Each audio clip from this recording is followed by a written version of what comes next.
आप सभी का सुपर कंसेप्ट क्लासेस में स्वागत है। और आज की इस वीडियो में आप लोगों को क्लास 11th इतिहास के मॉडल सेट 2 के सेक्शन सी का कंप्लीट सॉल्यूशन कराने वाला हूं। देखिए, सेक्शन सी बोला जाए तो क्वेश्चन नंबर 15 से लेकर क्वेश्चन नंबर 19 का यहां पर मैं आप लोगों को कंप्लीट सॉल्यूशन दूंगा।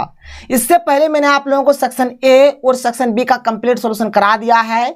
अगर आपने उस वीडियो को नहीं देखा तो आप लोग प्ले लिस्ट पर जाकर उस वीडियो को देख सकते हैं। और यहाँ पर हमारा ये जो क्वेश्चन नंबर 15 से लेकर क्वेश्चन नंबर 19 तक जो है ये हमारा लॉन्ग टाइप क्वेश्चंस है, यानी कि लंबा लंबा क्वेश्चंस होगा। और यहाँ पर हर एक उत्तर को यहाँ पर मैं आपको बहुत ही सिंपल तरीके से और इजी तरीके से बताऊंगा। अगर आप लोग एक बार इस वीडियो को कंप्लीट देख लेते हैं तो जितना भी क्वेश्चन का उत्तर होगा आपके दिमाग में फिट हो जाएगा। ठीक है, यहाँ पर देखिए बहुत ही मेहनत किया मैंने हर एक क्वेश्चंस को बनाने के लिए ताकि आप लोगों को समझ में आए, क्योंकि किताब का जो लैंग्वेज होता है बहुत ही डिफिकल्ट होता है। बहुत सारे यूट्यूबर्स इस पर वीडियो भी बनाए हैं, लेकिन आप उन लोगों के वीडियो को देख सकते हैं, आपको कुछ भी समझ में नहीं आएगा। तो यहाँ पर मैंने बहुत ही छोटा छोटा सिंपल यहाँ पर लिख दिया है ताकि आपको हर एक चीज समझ में आ जाए। तो चलिए शुरू करते हैं और एक एक करके हर एक क्वेश्चन को देख लेते हैं। तो देखिए यहाँ पर और एक इंपॉर्टेंट बात देख लीजिए, यहाँ पर हमारे पास जो क्वेश्चन नंबर 15 से लेकर क्वेश्चन नंबर 19 तक जो है ये हमारा 5 अंक वाला क्वेश्चन है। अगर आप लोग यहाँ पर देखें तो यहाँ पर बोला जाए कि 150 शब्दों में आपको उत्तर देना है, तो कोई जरूरी नहीं कि आप लोगों को 150 शब्दों में ही उत्तर देना है। जैसे कि यहाँ पर 5 अंक वाला प्रश्न है तो यहाँ पर क्या करिए आप लोग टू द पॉइंट आंसर दीजिए। क्या दीजिए? टू द पॉइंट आप लोग आंसर दीजिए। 5 अंक बोला है ना, तो आप लोग कोशिश करिए कि 5 तो पॉइंट हो जाए, 1 point, 2 point, 3 point, 4 point, 5 point, ऐसे करते करते आप लोग क्या करिए 5 तो पॉइंट आप लोग लिख दीजिए। 5 पॉइंट लिख दीजिएगा, आप लोगों को 5 नंबर दे देगा, कोई दिक्कत नहीं है। तो यहाँ पर जैक बोर्ड में यही होता है, आप लोगों को टू द पॉइंट लिखना है। यहाँ पर आप लोग शब्द गिनने मत चाहिए कि आप लोगों का कितना शब्द हो रहा है, आप लोग यहाँ पर जो उत्तर होगा टू द पॉइंट दीजिएगा। तो चलिए देख लेते हैं एक एक करके हर एक क्वेश्चन का उत्तर। तो हमारे पास जो सबसे पहला जो क्वेश्चन है देख लीजिए, क्वेश्चन नंबर 15 आप लोग देख सकते हैं क्या है कि धर्म सुधार आंदोलन का क्या प्रभाव पड़ा। ठीक है, ये जो प्रश्न है ना कुछ इस प्रकार से भी पूछा जा सकता है, मैंने नोट करके लिख दिया है कि धर्म सुधार आंदोलन के परिणाम। ठीक है, अगर परिणाम पूछा जाए तब भी आपको यही उत्तर देना है, अगर प्रभाव पूछा जाए तब भी आपको यही उत्तर देना है। तो देखिए हमारा जो धर्म सुधार आंदोलन है इसका मतलब ये जो हुआ धर्म सुधार आंदोलन, इसके बाद इसका क्या क्या प्रभाव पड़ा या फिर इसका क्या परिणाम हुआ हमें बताना है। तो इसका जो पहला पॉइंट है क्या है कि धार्मिक आंदोलनों के परिणाम स्वरूप लोगों में राष्ट्रीयता की भावना क्या जागृत लिख दीजिएगा। ठीक है, जागृत हुई मतलब एक्चुअल में होता क्या है कि मतलब जितने भी लोग हैं उनके मन में देश के प्रति, राष्ट्र के प्रति यहाँ पर मतलब एक भावना जागृत होता है। उनको लगता है कि नहीं हमारा देश ही सब कुछ है, तो इस प्रकार से उन लोगों के मन में एक भावना यहाँ पर जागृत होती है। पॉइंट नंबर 2 क्या है देखिए कि कुछ विद्वानों के मतानुसार धार्मिक आंदोलनों के परिणाम स्वरूप आधुनिक लोकतंत्र का विकास हुआ। ये जो हमारा धर्म सुधार आंदोलन है यानी जो हमारा धार्मिक आंदोलन है इसके परिणाम स्वरूप क्या हुआ? आधुनिक लोकतंत्र का विकास हुआ। थर्ड पॉइंट क्या कह रहा है देखिए कि धार्मिक आंदोलनों के परिणाम स्वरूप सांस्कृतिक क्षेत्र में स्वतंत्र वातावरण का विकास हुआ। जो हमारा सांस्कृतिक क्षेत्र है इसमें स्वतंत्र वातावरण का भी विकास हुआ है धर्म सुधार आंदोलन के मतलब ये प्रभाव के फलस्वरूप। आगे बढ़ते हैं, आगे चलिए आगे देख लीजिए जो 4th नंबर में है क्या है देख सकते हैं कि धर्म सुधार आंदोलन के फलस्वरूप उत्तरी यूरोप प्रोटेस्टेंट हो गया तथा दक्षिणी और पश्चिमी यूरोप पूर्ववत कैथोलिक बना रहा। ये हो जाएगा इसका सही उत्तर। पॉइंट नंबर 5 क्या देगी? कैथोलिक देशों में कला का विकास होता रहा परंतु प्रोटेस्टेंट देशों में कला की अवनति होने लगी। मतलब यहाँ पर कैथोलिक देशों में कला का विकास हुआ और प्रोटेस्टेंट देशों में कला का विकास नहीं हुआ, बल्कि कला के मामले में उन लोग और पिछड़ गए। पॉइंट नंबर 6 क्या है देख सकते हैं आप लोग कि कैथोलिक देशों ने चुड़ैल विद्या का परित्याग किया और दूसरी ओर दुर्भाग्य से प्रोटेस्टेंट देशों में चुड़ैल विद्या के प्रति आस्था बढ़ने लगी। इस अंधविश्वास के भयंकर दुष्परिणाम हुए। जो कैथोलिक देश थे ना इन लोगों ने चुड़ैल विद्या को मतलब छोड़ दिया, उसका त्याग कर दिया, लेकिन प्रोटेस्टेंट देशों ने क्या किया? चुड़ैल विद्या को अपना लिया और चुड़ैल विद्या के प्रति इन लोगों का जो आस्था हुआ बढ़ने लगा और ये जो अंधविश्वास हुआ ना इसका भयंकर दुष्परिणाम हुआ। तो ये सब आप लोगों को इसी प्रकार से आप लोगों को पॉइंट वाइज हर एक चीज को नोट कर देना है। देखिए यहाँ पर मैंने नोट करके यहाँ पर और नीचे भी लिख दिया और यहाँ पर पॉइंट नंबर 7 भी देख सकते हैं क्या है कि धर्म सुधार आंदोलन ने यूरोप में एक नई चेतना को जन्म दिया जिसके फलस्वरूप यूरोप ने मध्य युग से आधुनिक युग की ओर कदम बढ़ाया। ये हो जाएगा। जो मैंने नोट करके यहाँ पर लिख दिया है ना, आप चाहे तो यहाँ पर भी पॉइंट बना बनाकर 8वां पॉइंट, 9वां पॉइंट, 10वां पॉइंट, इस प्रकार से आप लोग भी यहाँ पर और पॉइंट बना बनाकर लिख सकते हैं। यहाँ पर छोटा छोटा पॉइंट है, आप लोग लिख सकते हैं नोट करके। ये सब भी उत्तर ही है, आपको टेंशन नहीं लेना है। मन है तो आप लोग लिख सकते हैं, नहीं मन है तो मत लिखिए, कोई दिक्कत नहीं है। पहला कि कैथोलिक धर्म में सुधार हुआ, ठीक है।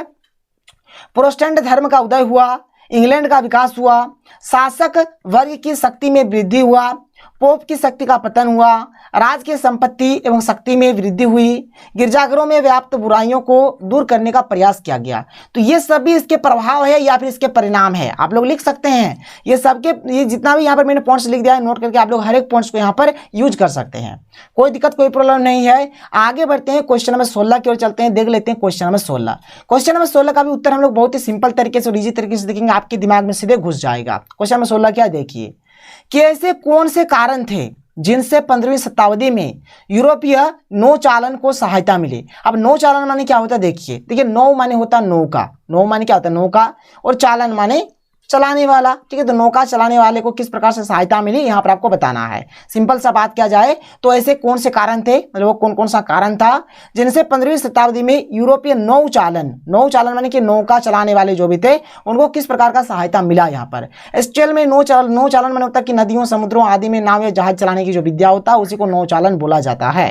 देखिए यहाँ पर क्या क्या उन लोगों को सहायता मिला। देखिए पहला पॉइंट क्या है, यहाँ पर आप लोग देख सकते हैं कि पहले के मुकाबले नौका का आकार बड़ा किया गया जिससे इसमें अधिक सामान भरा जा सके। जो नौका था ना, नौका का जो साइज था उसको बड़ा कर दिया गया। क्यों कर दिया गया, जिससे क्या हो, इसमें अधिक सामान भरा जा सके और नौचालन को यहाँ पर कोई किसी भी प्रकार कोई दिक्कत ना हो। पॉइंट नंबर 2 देख सकते हैं क्या है, शस्त्रों से नौकाएं सजाया गया ताकि आक्रमण के समय स्वयं की रक्षा कर सकें। जो नौका था उसको अस्त्र शस्त्र से सजाया गया, इसलिए सजाया गया कि मान के चले आक्रमण होता है, ठीक है, कहीं पर अगर अटैक हो जाता है तो स्वयं का यहाँ पर रक्षा किया जा सके।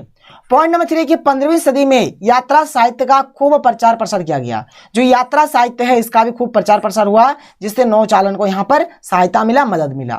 पॉइंट नंबर 4 क्या है कि विश्व की रचना पर जानकारी प्राप्त होने लगी थी और भूगोल विषय उन्नति पर था। यहाँ पर जो विश्व की जो रचना है इस पर भी जानकारी प्राप्त होने लगा था, भूगोल विषय उन्नति कर रहा था, ये सब चीज हो जाएगा। पॉइंट नंबर 5 क्या है कि कुतुबनुमा अर्थात, यहाँ पर एक तो इस प्रकार से दे दीजिएगा, अर्थात में आपको कैसा देना है मैं आपको समझा दे, देखिए ऐसा दे दीजिएगा, ठीक है। तो कुतुबनुमा अर्थात दिशा सूचक यंत्र का आविष्कार हो चुका था। इससे यात्रियों को खुले समुद्र में दिशाओं की सही जानकारी मिल सकती थी। मतलब कुतुबनुमा एक्चुअल में एक दिशा सूचक यंत्र था जिससे मतलब दिशा पता चलता था कि हमें किधर जाना है, कैसे जाना है, तो ये सब चीज़ हमें पता चल रहा था। तो ये भी मतलब इसका भी निर्माण हो चुका था जिससे यहाँ पर हर एक लोगों को बहुत ही ज़्यादा सुविधा हुआ कि हमें किस रास्ते में जाना है, कैसे जाना है, तो ये सब भी उन लोगों को पता चलने लगा। तो ये हो गया क्वेश्चन नंबर 16 का सही उत्तर। आगे बढ़ते हैं, क्वेश्चन नंबर 17 देख लेते हैं। क्वेश्चन नंबर 17 क्या है, देखिए। तो क्वेश्चन नंबर 17 की दक्षिणी अमेरिका की खोज ने यूरोपीय उपनिवेशवाद के विकास को जन्म दिया कैसे। तो देखिए इसका उत्तर कि दक्षिणी अमेरिका की खोज द्वारा यूरोपीय उपनिवेशवाद का विकास किस प्रकार से हुआ है। पहला पॉइंट है कि अटलांटिक महासागर के किनारे किनारे स्थित ऐसे अनेक देश थे, विशेष रूप से इंग्लैंड, फ्रांस, बेल्जियम और हॉलैंड, जिन्होंने इन खोजों का लाभ उठाया और अनेक उपनिवेश स्थापित किए। देखिए उपनिवेश माने एक्चुअल में होता है कि मान के चलिए कोई भी मतलब देश है, ठीक है, इस देश के जो नागरिक है मान के लिए किसी दूसरे देश में जाकर बैठ जाते हैं तो इसको बोला जाता है उपनिवेश। तो यहाँ पर कुछ इस प्रकार से यहाँ पर मतलब उपनिवेश स्थापित किया गया। पॉइंट नंबर 2 है कि इन देशों के सौदागरों ने संयुक्त पूंजी कंपनियां बनाई और अपने बड़े बड़े व्यापारिक अभियान चलाए। मतलब इन देश के जो भी सौदागर थे, ठीक है, इन लोगों ने क्या किया, संयुक्त पूंजी कंपनियां बनाई, मतलब मिला जुला एक मतलब पूंजी का कंपनियां बनाया और बड़े बड़े व्यापार अभियान इन लोग चलाने लगे। फिर आगे देख लीजिए, आगे यहाँ पर और क्या दिया गया है, जो हमारे पास जो अगला पॉइंट है देख सकते हैं। तो हमारे पास जो अगला पॉइंट है, पॉइंट नंबर 3 यहाँ पर क्या है कि यूरोप में अमेरिकी प्रदेशों से बहकर आई चांदी सोने की बाढ़ ने अंतर्राष्ट्रीय व्यापार और औद्योगिकरण का भरपूर विस्तार किया। ये जो सोना चांदी था ना, ये मतलब क्या क्या मतलब यहाँ पर मतलब इससे क्या हुआ कि अंतर्राष्ट्रीय व्यापार और औद्योगिकरण में क्या हुआ, भरपूर विस्तार हुआ, मतलब ये पूरी तरीके से फैल गया।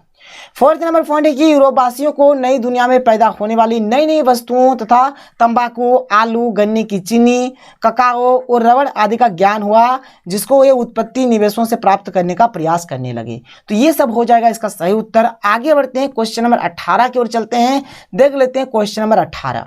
तो देखिए हमारे पास जो क्वेश्चन नंबर 18 है क्या है कि विश्व के भिन्न भिन्न देशों में रेलवे आ जाने से वहां के जनजीवन पर क्या प्रभाव पड़ा, तुलनात्मक विवेचना कीजिए। तो देखिए इसका उत्तर कि विश्व के विभिन्न देशों के जनजीवन पर रेलवे का प्रभाव निम्नलिखित है। क्या क्या प्रभाव है, तो पहला पॉइंट है कि विश्व के सभी देशों में रेलगाड़ियां परिवहन की महत्वपूर्ण साधन बन गई है। जो रेलगाड़ियां हैं वह परिवहन की महत्वपूर्ण साधन बन गई है। मतलब देखिए अक्षर में क्या हो रहा है, अभी आना जाना मतलब रेलवे से ही हो रहा है, रेल से हो रहा है। ये पूरे साल भर उपलब्ध रहती है, आपको जब जहां भी जाना है आप लोगों को पूरे साल भर यहाँ पर रेल मिल जाएगी। सस्ता और तेज भी थी, और ये जो रेल थी ना ये सस्ता भी और ये हमारा तेज भी थी। पॉइंट नंबर 2 है कि रेलवे माल तथा यात्री दोनों को ढोती थी। जो रेलवे है उस टाइम का बात हो रही जा रही, इसलिए हम लोग यहाँ पर थी लगा रहे हैं। तो रेलवे माल भी ढोता था और यात्री दोनों को ढोता था। इस प्रकार माल तथा यात्री दोनों के लिए यात्रा सरल हो गई। माल भी ले जाना है तब भी रेल, यात्रा भी करना है तब भी रेल, तो दोनों के लिए रेल यहाँ पर बेस्ट ऑप्शन था। पॉइंट नंबर 3 क्या है, देखिए कि विभिन्न देशों में रेल मार्ग लंबी दूरी तय करता था। हमें अगर लॉन्ग डिस्टेंस अगर तय करना है, मतलब लंबे दूरी में अगर हमें निकलना है तो रेल इसका बेस्ट सोल्यूशन था। 1850 तक आते आते इंग्लैंड के सभी नगर एक दूसरे से रेल मार्ग से जुड़ गए। मतलब 1850 तक आते आते क्या हुआ, इंग्लैंड के जो सभी नगर थे लगभग क्या हुए, एक दूसरे से रेल मार्ग से जुड़ गए। 4th नंबर में है कि कोयला और लोहा जैसे भारी वस्तुओं को रेल से ही ढोया जा सकता था, इसलिए विभिन्न देशों के लिए रेल अनिवार्य हो गया था। तो ये सब पॉइंट आप लोग नोट कर लीजिएगा। फिर आगे बढ़ते हैं, आगे चलिए, आगे जो दिया गया आगे देख लीजिए यहाँ पर क्या है। क्वेश्चन नंबर 19 जो कि हमारा इस सेट का लास्ट क्वेश्चन है, क्या है कि जापान के विकास के साथ साथ वहां की रोजमर्रा की जिंदगी में किस तरह बदलाव आए। तो देखिए किस तरह बदलाव आए थे। पहला पॉइंट है कि 1870 के दशक में नए विद्यालय व्यवस्था का निर्माण हुआ। मतलब 1870 में क्या होता है, वहां पर नए नए विद्यालय बनाए जाते हैं। लड़के लड़कियों के लिए विद्यालय जाना अनिवार्य घोषित कर दिया गया। मतलब लड़के भी विद्यालय जाएंगे, लड़कियां भी विद्यालय जाएंगे, दोनों के लिए एकदम अनिवार्य कंपलसरी कर दिया गया। पॉइंट नंबर 2 क्या है कि माता पिता का सम्मान करने, राष्ट्र के प्रति निष्ठा और अच्छे नागरिक बनने की प्रेरणा पाठ्य पुस्तकों में दी गई। उन लोगों का जो किताब वगैरह जो था, जो उन लोग किताब पढ़ते थे, उस सारी किताब में माता पिता का सम्मान किस प्रकार से किया जाए, राष्ट्र के प्रति निष्ठा किस प्रकार से होना चाहिए, देश के प्रति हम लोग क्या कर सकते हैं, अच्छे नागरिक किस प्रकार से बने, ये सब जो टॉपिक्स है हर एक बुक्स में यहाँ पर ऐड किया गया। पॉइंट नंबर 3 है कि आधुनिक कारखानों में 50% महिलाएं कार्यरत थी। जो आधुनिक मतलब यहाँ पर जो मतलब कारखाना था, यानी कि जो मॉडर्न यहाँ पर जो कारखाना जो फैक्ट्री था उसमें 50% के लगभग आधा यहाँ पर जो कार्यरत करने वाले जो मतलब यहाँ पर श्रमिक थे वह महिलाएं भी थी। यहाँ पर देखिए 50% महिलाएं कार्यरत थी। पॉइंट नंबर 4 क्या है कि जापान में इकाई परिवार को हम लोग एकल परिवार भी बोलते हैं, ठीक है। एकल परिवार की अवधारणा का विकास हुआ जिसमें पति पत्नी और बच्चे होते थे। ये सब हो जाएगा यहाँ पर। पॉइंट नंबर 5 क्या कि नए प्रकार के घर, रसोई के उपकरण और मनोरंजन के साधनों का विकास हुआ। तो ये सब हो जाएगा इसका बिल्कुल सही उत्तर। तो यहाँ पर मैंने सेट 2 को कंप्लीट करा दिया। अगर आपको वीडियो पसंद आए तो वीडियो को लाइक करिए। जाहिर सी बात है सर वीडियो तो पसंद आएगा है, क्योंकि यहाँ पर मैंने हर एक पॉइंट्स को बहुत ही सिंपल तरीके से और इजी तरीके से लिख दिया है। बहुत ही जल्द मैं आप लोगों को सेट 3 का भी सोल्यूशन दे दूंगा। तो चलिए मिलते हैं अगले वीडियो में। थैंक यू, जय हिंद।